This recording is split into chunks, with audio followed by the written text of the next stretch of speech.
Guys, welcome to vision India classes the way to success. मैं सुशांत राय, आपका chemistry का teacher. वापस मुलाकात होती है हमारी। जैसे कि हम उम्मीद कर सकते हैं कि आपने लास्ट के जितने lecture chemical reaction and equation पर हुआ होगा, आप उसे क्या किए होंगे, अच्छे से देखे होंगे और साथ में क्या कर रहे होंगे, नोट्स बना रहे होंगे, जो कि बहुत ज़्यादा ज़रूरी है। बिना कहते हैं कि बिना हथियार के आप युद्ध नहीं लड़ सकते, नहीं जीत सकते, वैसे बिना नोट्स के आप पढ़ाई नहीं कर सकते। कोई ऐसा तो है नहीं, कोई पिक्चर, तो मैं बार बार कहता हूँ कोई पिक्चर तो है नहीं कि आपने आया यूँ एंजॉय देख के चले गए।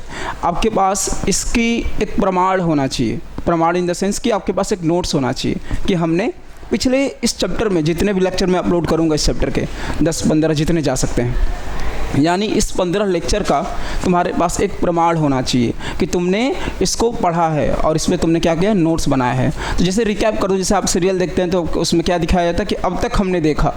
सेम केस हम भी बता दें कि अब तक हमने देखा, हमने क्या देखा होगा, केमिकल रिएक्शन क्या होता है, कैरेक्टरिस्टिक्स ऑफ केमिकल रिएक्शन क्या होता है, केमिकल इक्वेशन क्या होता है। इतना तक देखे थे हम लोग। केमिकल इक्वेशन बताया तुमको लास्ट लेक्चर में, कैटालिस्ट बताया, जितना हमारा हो सकता था बेसिक चीज़ हमने क्लियर किया।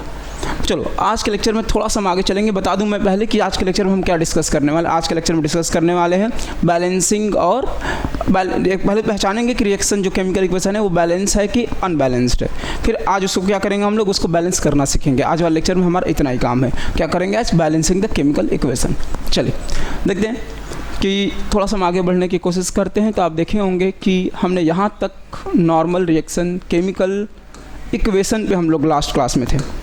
याद होगा मैंने बताया था कि क्या होता है कि the representation of a chemical reaction, ध्यान समझिएगा, the representation of a chemical reaction in the form of फॉर्मूले of reactant and product separated by the an arrow marks is called chemical equation। अगर आप मेरा लास्ट लेक्चर देखे होंगे तो उसमें मैंने एकदम पूरा डिफाइन किया था, रिएक्टेंट क्या होता है, प्रोडक्ट क्या होता है, कैसे केमिकल इक्वेशन को रीड करते हैं, मैंने सब कुछ उसमें दिखाया था।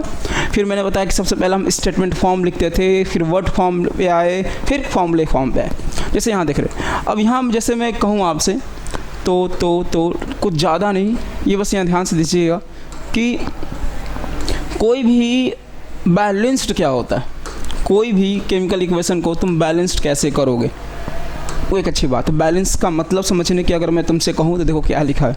लिखा है the same number of atom etch element on the LHS यानी रिएक्टेंट साइड और RHS, यानी कह रहा है कि मान लीजिए कि 2 + 2 = 4 हुआ, तो इधर भी तुम्हारा 4 + 0 यानी जो समेशन होगा, यहाँ अगर 4 हो रहा है तो यहाँ भी कितने होने चाहिए, 4 होने चाहिए। यानी the number of atom present in an element in LHS is equal to number of atom present in the क्या RHS, यानी रिएक्टेंट में जितना प्रेजेंट होगा उतना ही किस में प्रेजेंट होना होगा, किसमें, LHS यानी RHS। जैसे मैं अब तुमको बताऊँ यहाँ पे एक लाइन, छोटा सा एक एग्जाम्पल लेके, लाइव एग्जाम्पल, ताकि आपको ज़्यादा बेटर से समझ में आए। जैसे वाइट बोर्ड का यूज़ करते हैं, देखिए जैसे मैंने आपसे कहा था,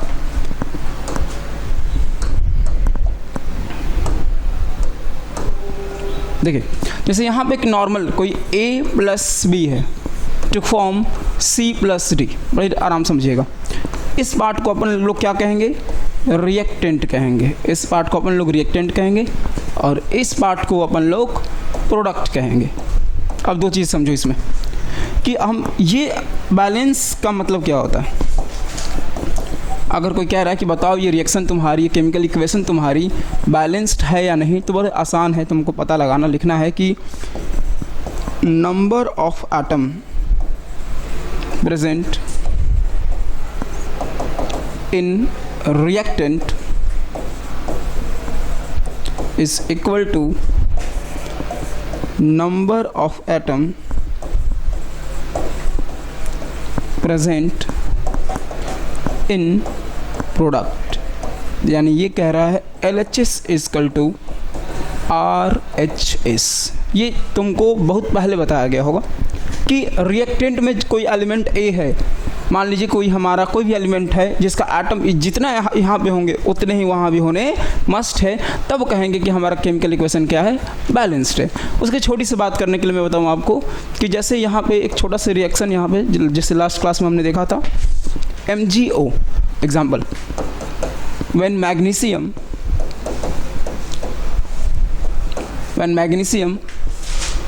react with oxygen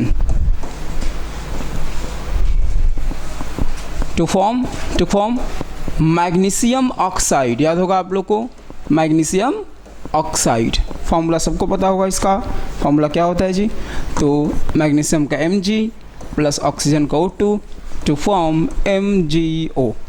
अब इस इक्वेशन को हमें चेक करना है बाबू कि ये इक्वेशन हमारा बैलेंस्ड है कि नहीं। तो कुछ मत करो, देखो नंबर ऑफ एटम गिन लो, जैसे यहाँ लिखो कौन कौन से एलिमेंट है पहले वो देख लो। एलिमेंट है तुम्हारा मैग्नीशियम और ऑक्सीजन, ये एलिमेंट हो गए, ठीक है। अब यहाँ नंबर ऑफ एटम कर लो, number of atom in reactant और number of atom in product, बस इतना काम छोटा सा हमें करना है। अब देखो एकदम ध्यान से देखना है हमें कि Mg मैग्नीशियम यहाँ पे रिएक्टेंट में कितना है, 1 है, प्रोडक्ट में कितना है, 1 है। यानी अगर देखा जाए तो इस इक्वेशन में मैग्नीशियम के एटम जितने तुम्हारे रिएक्टेंट में उतने क्या है, प्रोडक्ट में है। यानी कह सकते हैं इस केस के लिए LHS is equal to RH कह सकते हैं। सिमिलरली ऑक्सीजन को देखो, ऑक्सीजन रिएक्टेंट में कितना है, 2 है, प्रोडक्ट में कितना है, 1 है।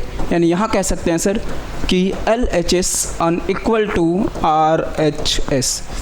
अगर जितने एलिमेंट हैं उनमें से नंबर ऑफ एटम किसी का भी अनइक्वल हो गया, अगर किसी का भी अनइक्वल हो गया तो हम ये कह देंगे कि जो तुम्हारा इक्वेशन है वो किससे बिलोंग कर गया, कहाँ बिलोंग कर गया, वो ये बिलोंग कर गया unbalanced chemical equation, unbalanced chemical equation. I hope so कि ये अनबैलेंस किसी भी केमिकल इक्वेशन को पहचानना तुम्हें आ गया होगा कि बैलेंस्ड होगा कि अनबैलेंस्ड होगा। ऐसे ही एक और सा एग्जांपल कर लेता हूँ, आई होप सो कि आप इसका स्क्रीनशॉट ले चुके होंगे। जैसे मैं इसके आगे एक और कोई केमिकल इक्वेशन देके समझाता हूँ आपको, जो आपको भी ज़्यादा बेटर लगे। जैसे यहाँ देखिएगा, hydrogen react with oxygen to form hydrogen peroxide, hydrogen पर ऑक्साइड समझते हैं आप अपन लोग। हाइड्रोजन यहाँ पे H2, ऑक्सीजन यानी O2 और यहाँ पे हाइड्रोजन पर ऑक्साइड H2O2। अब हमें पता करना बाबू कि जो ये केमिकल इक्वेशन आपको दिया गया है ये हमारा बैलेंस्ड है कि अनबैलेंस्ड। तो वापस वहीं करेंगे, पहले लिखेंगे हम लोग एलिमेंट, कौन कौन सा एलिमेंट है, और यहाँ लिखेंगे नंबर ऑफ एटम, वापस से प्रेजेंट इन रिएक्टेंट और number of atom present in product. Normally देखो पहले यहाँ कौन हाइड्रोजन है और दूसरा कौन है, ऑक्सीजन है। इन दोनों के अलावा और कोई एटम दिख रहा है क्या आपको, इन दोनों के अलावा और कोई दिख नहीं रहा होगा। तो नॉर्मली एकदम समझिए यहाँ पे ध्यान से कि हाइड्रोजन की संख्या यहाँ पे यहाँ कितनी है, तो लिखोगे 2, प्रोडक्ट में भी कितनी है, 2। यानी हाइड्रोजन हमारा LHS इक्वल टू RH, यानी हाइड्रोजन हमारा क्या है, बैलेंस है। ये क्या हमारा बैलेंस है, क्योंकि number of atom in reactant is equal to the number of atom in product. यानी हमारा इस R के लिए, यानी इस H के लिए हमारा ये सेटिस्फाई है। ऑक्सीजन देखो, ऑक्सीजन रिएक्टेंट में भी पहले कितना था, 2 है, प्रोडक्ट में भी कितना है, 2 है। यानी यहाँ भी हमारा LHS is equal to RH। यानी इस इक्वेशन में भी हमारा ध्यान से देखो तो ऑक्सीजन भी क्या है, नंबर ऑफ एटम कितने थे रिएक्टेंट में, 2, और प्रोडक्ट में भी कितने हैं, 2। यानी इस केमिकल इक्वेशन में हम देखें दोनों के दोनों जितने हमारे नंबर ऑफ एटम रिएक्टेंट में है उतने ही नंबर ऑफ एटम हमारे किस में है, प्रोडक्ट में है। यानी जब दोनों सेम हो जाए तो कह सकते हैं कि this chemical equation is belongs to balanced chemical equation, balanced chemical equation. अब सबसे बड़ी बात ये होगी कि हमने हमारे सामने जो भी इक्वेशन आएगा हम ये बता सकते हैं कि वो केमिकल इक्वेशन बैलेंस्ड है कि अनबैलेंस्ड है। सबसे पहला हमारा काम ये रहा। हम उम्मीद कर सकते हैं कि अभी तक जो मैंने बैलेंसिंग समझाया, नहीं प्रेडिक्ट करना बताया, पहचानना बताया कि जो केमिकल इक्वेशन है वो बैलेंस्ड है कि अनबैलेंस्ड है, ये ज़रूर आया होगा। आया सबको? जैसे आगे चलते हैं कि अगर इन्हीं के हिसाब से थोड़ा चलें, वापस थोड़ी से चलते हैं वापस यहाँ पे। देखिए यहाँ जैसे मैग्नीशियम और ऑक्सीजन के बारे में समझो, मैं अभी वहाँ पे चर्चा किया था। यहाँ समझो Mg1 ऑक्सीजन 2, Mg1 ऑक्सीजन 1, यानी क्या है, ये बैलेंस है लेकिन ये क्या, ये बैलेंस है लेकिन ये बैलेंस नहीं। यानी ओवरऑल रिएक्शन किस में चली गई, इक्वेशन किस में चली गई, अनबैलेंस्ड में। अब ये नीचे बता दिया है तुम्हें कि हाउ टू बैलेंस इट। चलो ये तो हम तुमको एक अलग तरीके से बताएंगे कि बैलेंसिंग ऑफ इक्वेशन ये कैसे बैलेंस किया है। आओ इसको थोड़ा सा हम लोग अपने ढंग से पढ़ेंगे। जो इक्वेशन तुम्हारे सामने में दिया था जो बैलेंस थी, देखो अगर बैलेंस केमिकल इक्वेशन है तो उसमें तुम्हें कोई कलाकारी करने की ज़रूरत नहीं है, यानी बैलेंस्ड है तो उसको फिर क्यों बैलेंस करने जाओगे। यानी हमारी हेडिंग क्या हुई बाबू, हमारी हेडिंग हो गई यानी how to balance a chemical equation. यानी लिख सकते हो डायरेक्टली कि balancing a chemical equation, balancing a chemical equation. जैसे यहाँ ध्यान समझिएगा, नॉर्मली मैं क्या करेगा, जो अपन ने एक एग्जांपल लिया था Mg plus O2 to form MgO। ध्यान समझना बेटा, बहुत सारे रूल हो सकते हैं, मैं सामने दिखाऊंगा एक एक चीज़, अलग अलग रूल हो सकते हैं लेकिन लास्ट में हमें क्या होता है, हमें एक लाइन में बिना पेन उठाए ऐसा इतना प्रैक्टिस करना है कि हमें एक लाइन में बिना पेन उठाए हम उसको बैलेंस कर ले। अगर मेरी पेन उठे तो डायरेक्ट वो स्ट्राइकोमेट्री नंबर लिखने के लिए उठे, वो कोफिशिएंट लिखने के लिए उठे और बैलेंस हो जाए। बचपन में अगर अभी नए जब पहली बार पढ़ रहे हो तो एक काम करना है, उसको मैं सिखाता हूँ तुम्हें। देखो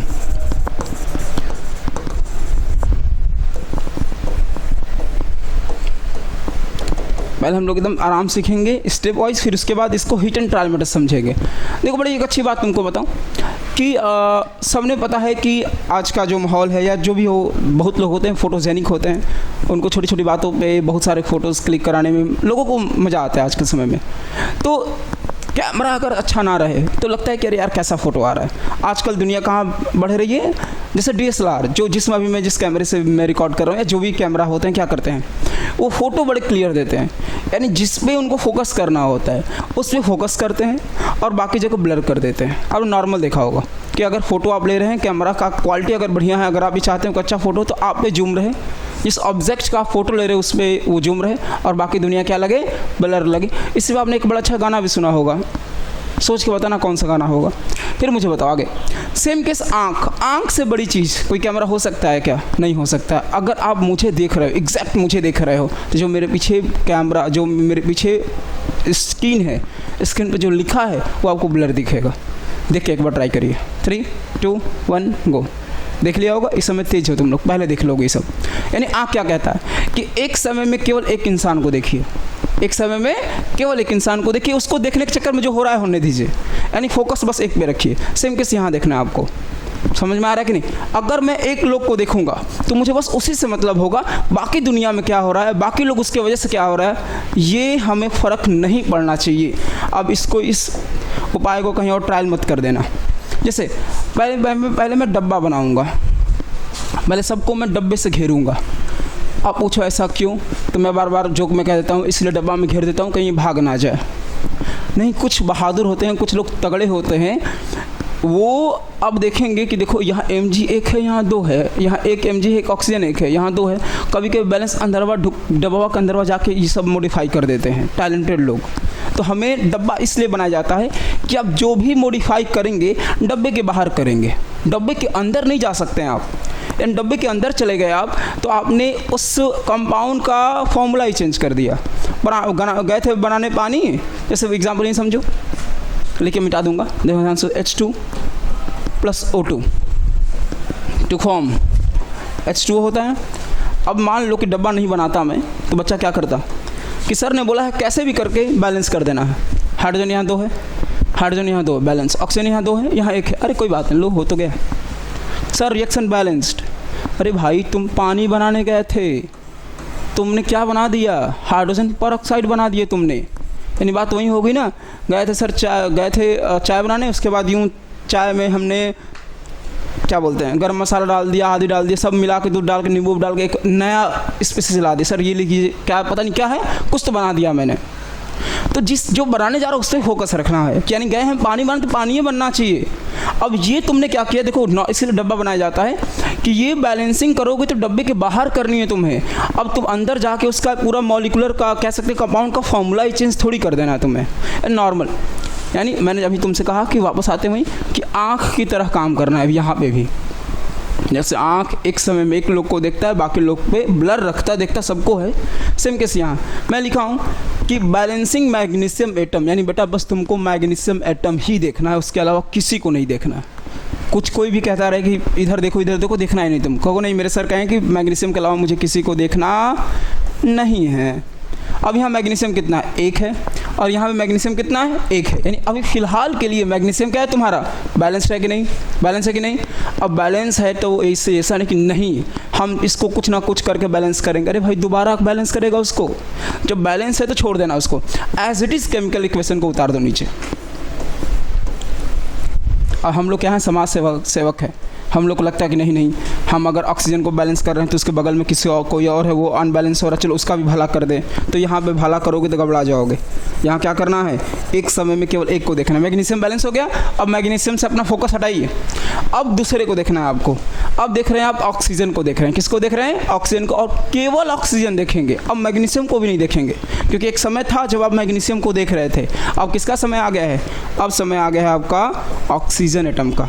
अब यानी हम केवल ऑक्सीजन को देखेंगे, अब ऊपर नहीं देखना, नीचे वाला देखना है। अगला स्टेप, प्रीवियस स्टेप देखना होता है।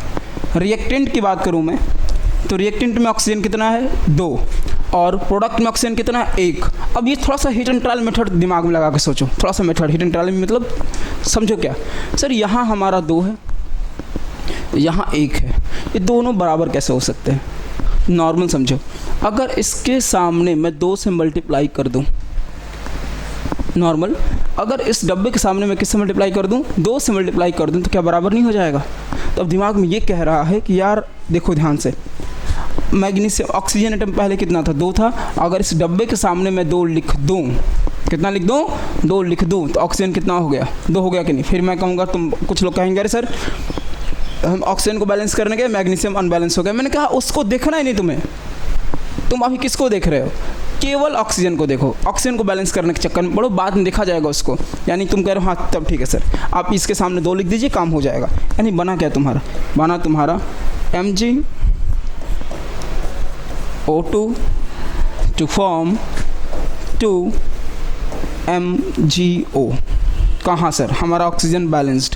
अब लास्ट में हम लोग आते हैं ओवरऑल रिएक्शन, ओवरऑल इक्वेशन कह सकते हैं। यहाँ पे ओवरऑल इक्वेशन क्या बनेगा आपका, यहाँ पे अब हम लोग रीचेक करेंगे, रीचेक यानी शुरू से एक बार फिर चलेंगे। आई वापस, मैग्नीशियम यहाँ कितना, 1, यहाँ कितना 2, यानी ये देखो फिर वापस यहाँ 1 आ गया मैग्नीशियम, और यहाँ 2 आ गया है, यहाँ क्या आ गया है तुम्हारा 2 आ गया है। तो कैसे बैलेंस होगा, सेम, यहाँ 2 है यहाँ 1 है, तो इससे मल्टीप्लाई बाई 2। अब देखो मैग्नीशियम भी कितना हो गया, 2 यहाँ हो गया, और मैग्नीशियम यहाँ भी कितना हो गया, 2 हो गया। ऑक्सीजन देख लो एक बार, ऑक्सीजन यहाँ कितना, 2 हो गया, और ऑक्सीजन यहाँ भी कितना हो गया, 2 हो गया। यानी हम नॉर्मल लिखेंगे बेटा, डब्बा हटा सकते हैं, 2Mg। ध्यान रखना मैं अभी भी स्टेट नहीं लिख रहा हूँ इसका, अभी भी इसका मैं स्टेट नहीं लिख रहा हूँ। मैंने पहले बताया था कि हम इसके साथ चलेंगे, हम ये हमको भूल जाना कि हम 2024 में पढ़ रहे हैं, हम पीछे से चलेंगे। यानी पहले इसको बैलेंस करना सिखाया गया, फिर इसको स्टेट लगाना सिखाया गया, तब वैसे धीरे धीरे स्टेप में बढ़ेंगे।